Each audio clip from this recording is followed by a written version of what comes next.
Oh man. Ooh, ooh. We've been inside long. We've been inside long enough where going downstairs, I'm out of breath. You went on a run yesterday. Oh, I'm still kind of out of breath for that. That was why it took me a couple hours to get down the stairs, because my legs and knees hurt that much. Oh yeah. And about 5 minutes ago, I had to run back upstairs. Yeah, I know. Let's just say Three times the charm. The garlic herb macaroni and cheese, it is delicious, and you will get your jogging in afterwards. Yeah, you're like, the second time we were leaving the house, because I was like, oh, I forgot my chapstick, and then you're like, oh, sorry, I gotta use the restroom. I forgot my again. diapers. You're like, sorry, I gotta use the restroom again, and then we get in the car, and you're like, I gotta go back up. Oh, hang on, honey. I think my stomach is reacting to the second movie we're going to be reviewing on here, which is later we'll be talking about The Platform. But, you need to get, yourself checked out as soon as this pandemic's over. Oh, I'll just start swallowing more cement. That'll give it a nice mixture inside there. It'll be fine. Anyways, I don't think anyone wants to hear your bowels. Oh, no, they do. I have a whole show dedicated to it. Not about you shitting it out, just about you on a couple of episodes. It's like a backwards episode of it was there was the green poo episode. Oh, not that I ate. No, I didn't eat it. But it was the Halloween Whopper that turned your poo Stop green. it. Okay, I think I'm done hearing it too. There was a soda that made your urine blue. There was? Yeah, it was kind of bad. It was like a blue, some jalapeno thing or something like that. A soda that was jalapeno flavor? Are you messing with me? No. That was one of the earlier episodes. That was like 10 or 11 years ago. He's been teasing me nonstop since we've been inside together, so I've been putting my poo bucket right next to her as we sleep. That's not teasing. That's just that's just some good old-fashioned joshing. No, that's just like hazing. God, well, we've been inside long enough. We are starting a fraternity within the building. Yeah, so as long as I get to be JJ Grossout Gombrowski. So I'm not good with picking up on sarcasm, so when he says something, sometimes I'm not really sure, and he's been teasing me like every 5 minutes. I have nothing else to do. I'm playing through all the video games that I have. I'm sure the guy who made this movie really loves this. This is how we're starting out the review for Real Redemption, which is in the line of religious screeners that I've gotten, because I get sent a lot of screeners, and about 10% of them I review. If it looks eye-catching enough, like when we talked about Pet Graveyard. Oh, yeah. Or, like Mike Phelan and I reviewing the Velocipaster. But usually when it's something religious-themed, that's when I'm like, all right, I gotta jump on this, because there'll be some gold sometimes. That Roe v. Wade movie that I watched with Jamie Kennedy, Joey Lawrence, and the musical number. Oh, sometimes you'll get some gold. And the one we watched, what was it? One Nation Under God. The one with the Pledge of Allegiance? Yeah, the Kevin Sorbo one. I still don't know if that's ever officially been released, but we saw it. And then a few days ago, I'm like, oh, honey, I got something I think I want to watch. But also, I'm actually kind of curious about this one.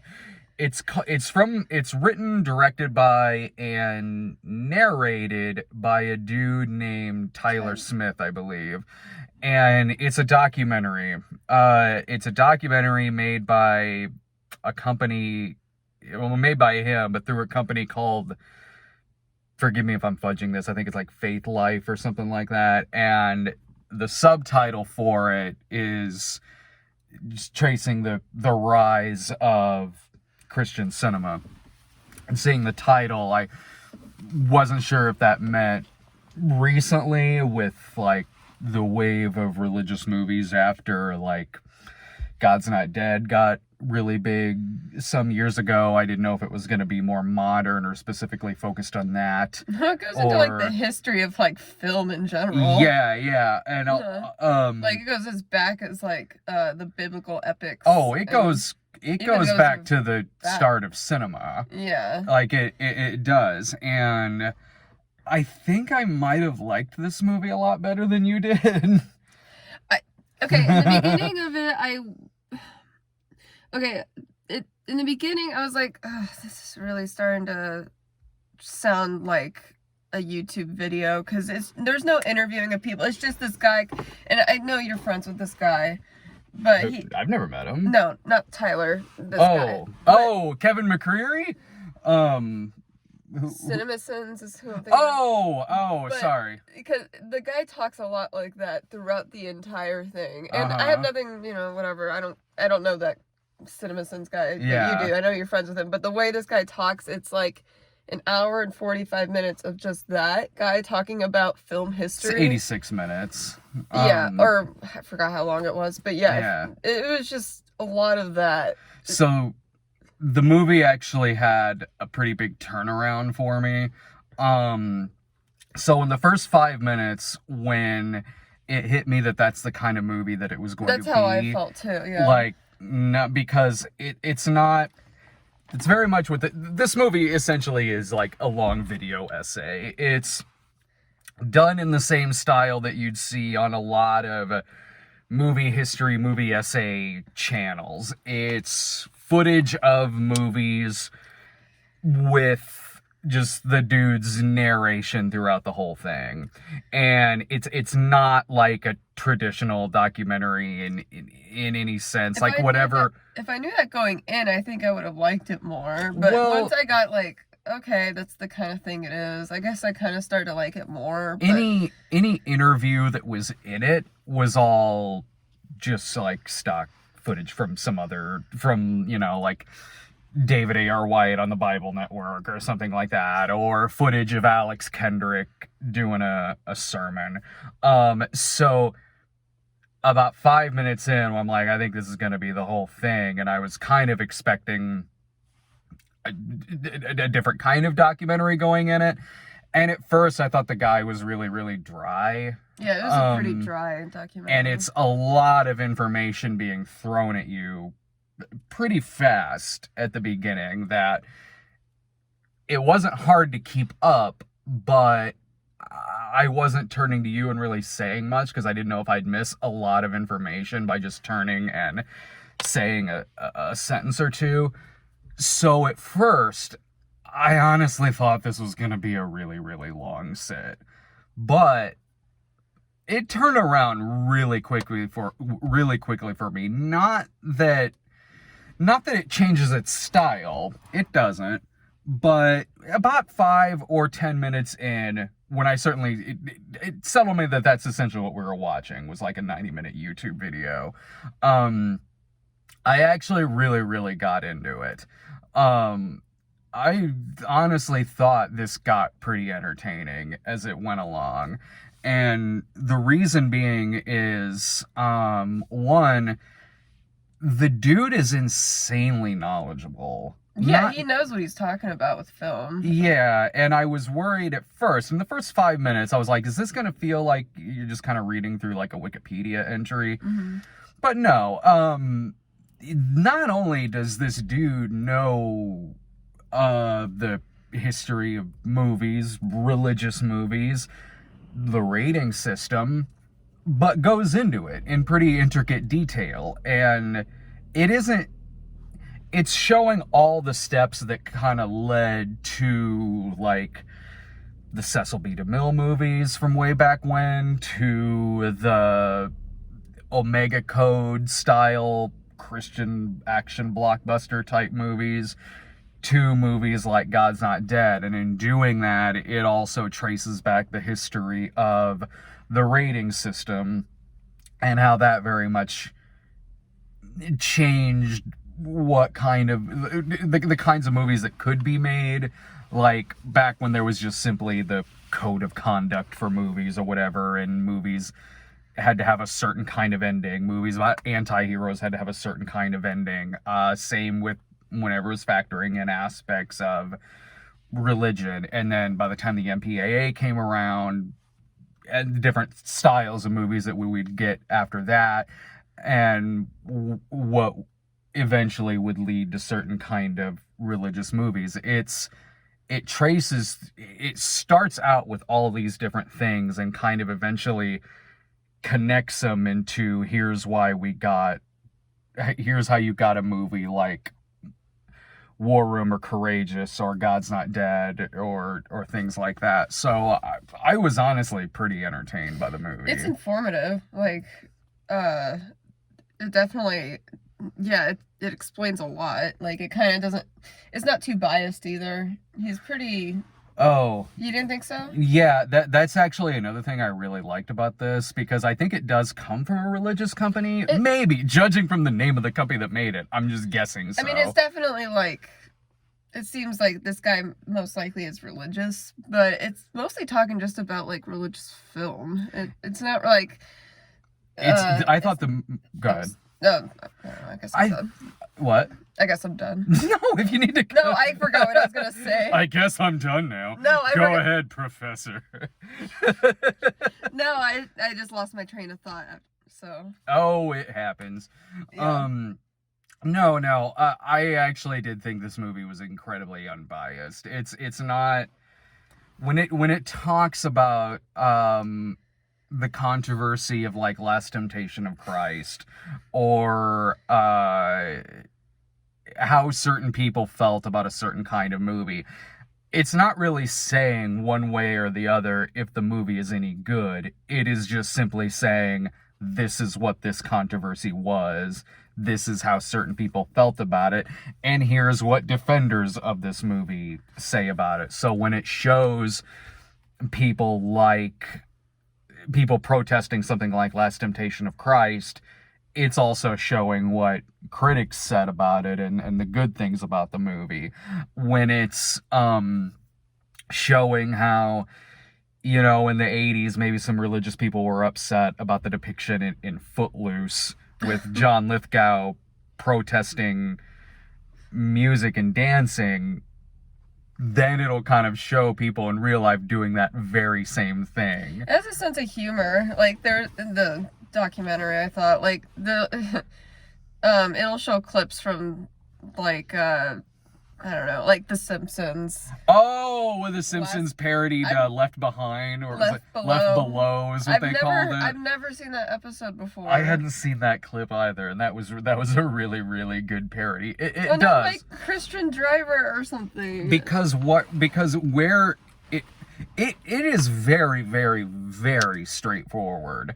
When it's talking about stuff like the Omega Code or the earlier Kendrick Brothers movies, it's saying it is addressing the faults of those movies and the reasons why critics wouldn't like it, or maybe certain audiences didn't like it. It addresses criticism of every movie it's talking about,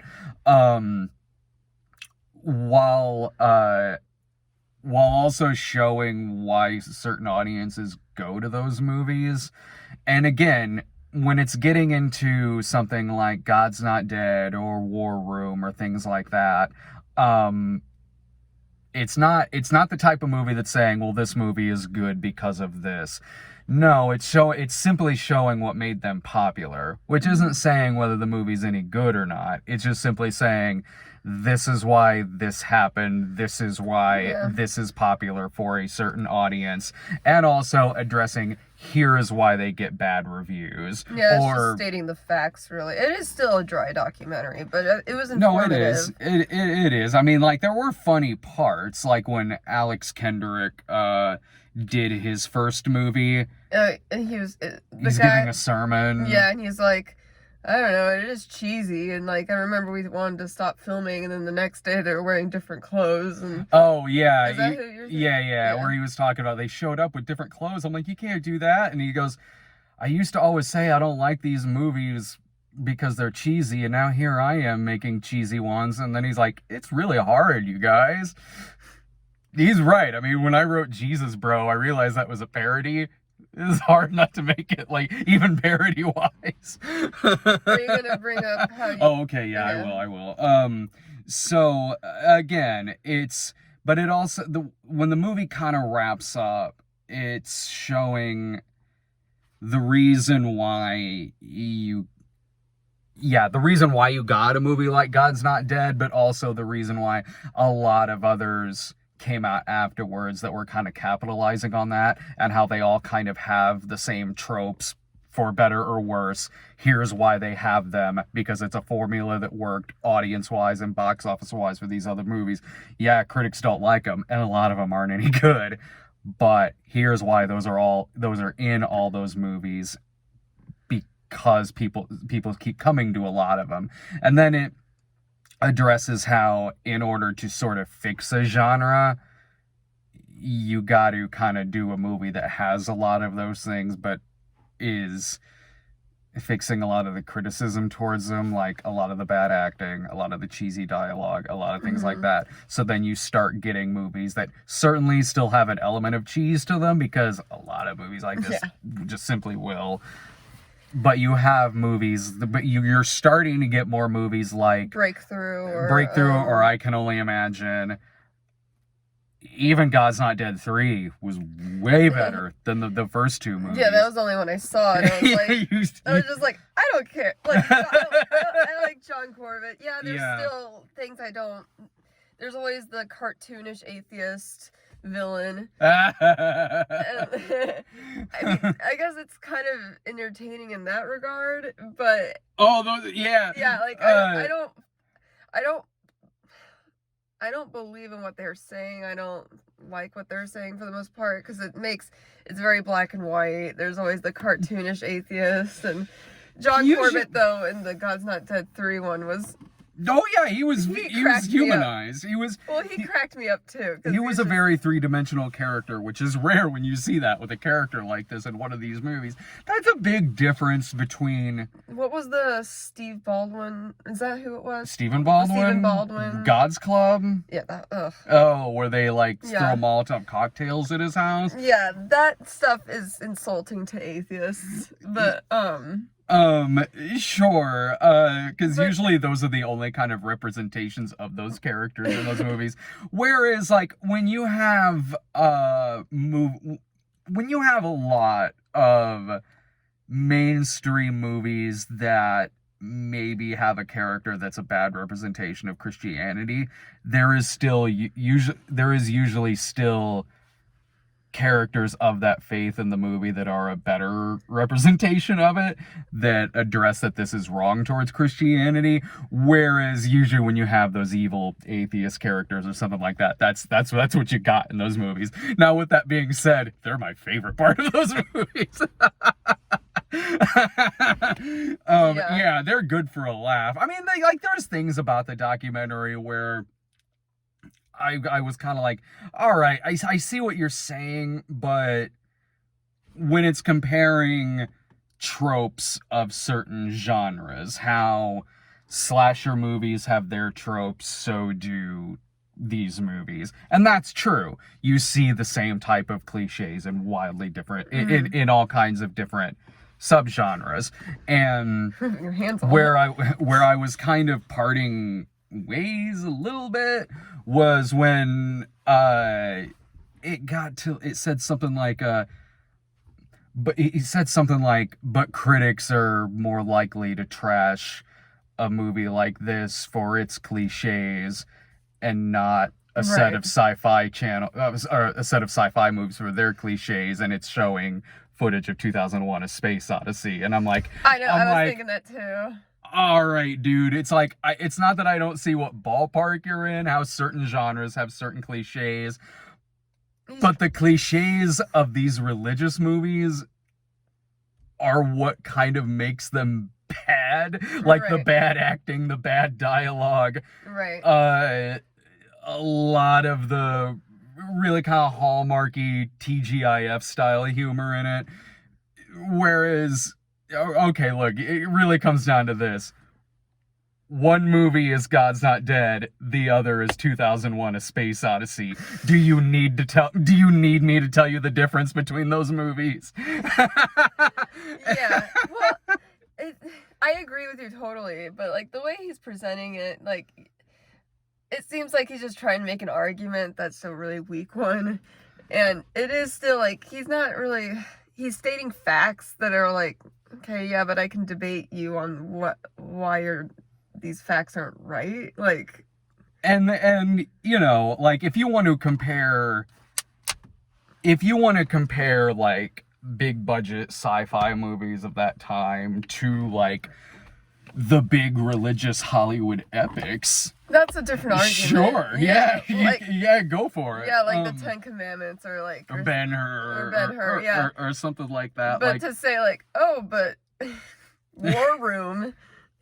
But I mean, it is. But at the same time, it does still address the criticisms of those movies. Yeah. It does still talk about that movie getting bad reviews, and not even in any kind of like, oh, these Hollywood elites say that this is bad. Not like that. It is just like everything else in the movie. It is just simply stating this is the reason this got bad reviews. This is the reason audiences liked it. Well, what was one of the clips he showed? They said something about Back to the Future. Oh, that was just a clip. Like that wasn't the host of the documentary. That was David A.R. White doing an interview about God's Not Dead 3, and he said, "Why make another one?" And he said, "Like, well, why did they make a?" No, he said what it was he said, you know, we didn't want to make a movie just to make a movie, and then the host. Not the host of the documentary, the guy and the interviewer in this clip said, he goes, that's an important thing you hit on. You didn't want to just make a movie, like unlike those Back to the Future sequels where they would call them Back to the Bank or something like that. And I'm like, that is the first time I've ever heard anybody refer to Back to the Future as that. And while Back to the Future, it didn't add the to be continued until it went to video. Like, the ending of Back to the Future was like... It was still a cliffhanger. Well, it was meant to just be a joke at the end, and the producers said, like, yeah, if we thought right away we were going to make a sequel to this, we wouldn't have had Jennifer get in the car with them. Because I think they were struggling with what to do with her in the second movie. So, I like what they did with her in the second movie. No, I did too. Like, but it does... Regardless of whether they originally thought like we were instantly going to make a sequel to this, it does open itself up for one. You can easily make a sequel to Back to the Future. And also, yeah, it made a lot of money and was a cultural phenomenon. Of course, they'll make a trilogy out of it. And it is not a coincidence that with God's Not Dead, the Pure Flick series that's a trilogy is the one that is a trilogy from the first movie that made the most money. So, now with that being said, the third one was the best one. The first two are terrible. The third, God's Not Dead, is not that bad. No, it's not for me, but, you know, it's not... I wasn't insulted by it, so... No, not at all. And I love John Corbett, so... And I love David A.R. White. Once he comes into this movie, I'm like, yes! I want to hang with that dude. No, it's fine. Sorry, I'm gonna have to cut that little clip out because I accidentally dropped my Mountain Dew can of water. Look, all the cups. I don't feel like washing the cups right now. I just filled the empty can with water. It's fine. But okay, I should get into this. Hang on, let me see what time we're at. So okay, that way I'm not like hunting through all the footage to find where to put the splice. But so then when it gets into like movies like God's Not Dead and the Kendrick Brothers movies, being ripe for like internet commentary, it starts showing Kevin from Say Goodnight, Kevin. We just did a crossover together on God Bless the Broken Road. I'm like, oh, I gotta write to him about this. And then I was sitting there going like, am I gonna be in this movie? And then about 5-10 minutes later or something like that, when they're talking about God's Not Dead, suddenly I hear a familiar voice, and it's mine. I'm sitting there watching it going, that's me. I'm like, this is the first time this has happened. I get a screener of something sent to me, and lo and behold, I'm in the movie. And it was right after I said, I wouldn't be like after Say Goodnight Kevin showed up, I was like, I wouldn't be surprised if you showed up. And right after that, your voice came on the TV, and I was like, oh. Yeah, it was a clip of me. It was a clip of the Cinema Snob from the God's Not Dead review, and kudos to the guy for sifting through that to probably look for footage where I wasn't dropping the F-bomb. Like, nothing was taken out of context or anything like that. It was just talking about, like, internet reviews. Yeah, and it showed when I was making fun of the back of the box where it said, "Let the debate begin," and it cuts to me as the snob, like, "Oh, let the straw man argument begin," or something like that. I can't remember. But that was the good. When it got into the parodies, I was half expecting Jesus Bro to pop up. It didn't, though, but yeah, I thought it would maybe show up if he started talking about, like, parodies or anything like he did a little bit, but... Well, he did a little bit, but yeah. But... Yeah, I wrote to Kevin afterwards and like, did you get a screener for this? Because you and I are both in this movie. He's like, oh man, I gotta watch this now. So thank you for the shout out in this movie. That was kind of cool. That was the last time anything like that happened was we were in an ad for the resurrection of Gavin Stone. We were? No, me and Dave were, because Dave and I did a midnight screenings of it. I remember that. And it was on their Twitter account, and they had an ad of like internet reviewers who liked it or something, and it showed a clip of me and Dave. Again, kudos for sifting through footage to find like PG lines from that review. Especially with Dave. Yeah, exactly. Fuck this movie. Yeah, because that's the thing. I was like, I think I liked that movie better than he did. One time CNN showed a frame of me and Sarah's midnight screenings of really? Yeah, it was Jupiter. An accident, right? It was an accident. It was for Jupiter Ascending, and there was some news story out of a town called Jupiter. And at the end of this clip, it was a quick shot that said next video, and it was like midnight screenings, Jupiter Ascending, or something like that. And I was looking online and on Twitter, we're like, thank you, CNN, for reminding me that there were apparently midnight screenings of Jupiter Ascending. So anyway, no, thank you for that shout out. That was really nice. As far as this movie goes, like, its home is like somewhere on YouTube. Like I don't know how they're planning on releasing it. I don't know if this is gonna have like some kind of DVD release or something like that, but it's the kind of movie to where it's like you'd be fine just watching this on YouTube. It's probably where they should put it because it really does kind of belong on there. Yeah, and it's not a traditional documentary. It's definitely like more of a video essay. Yeah. But it's well done. It's definitely well researched too. Like, no, it is. If you're interested in that kind of thing, I mean, it would be more for you because you're more of a because I've seen a lot of these movies. Yeah, Yeah. And like if you're interested in film, I guess it's definitely like looking into, I guess. Because it does talk a lot about like the film industry and Yeah. So if you stumble across this somewhere, again, YouTube or somewhere on the internet, give it a watch. If it's a subject that you're interested in and you don't mind watching like the video essay style breakdown of movies or genres or something like that, it's not pretentious. It's not really biased at all. It's really just straightforward. It really is just straightforward. Here's what led to this. Here's what led to this.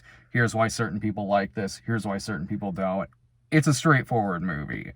And so, yeah, I did get a lot of enjoyment out of this.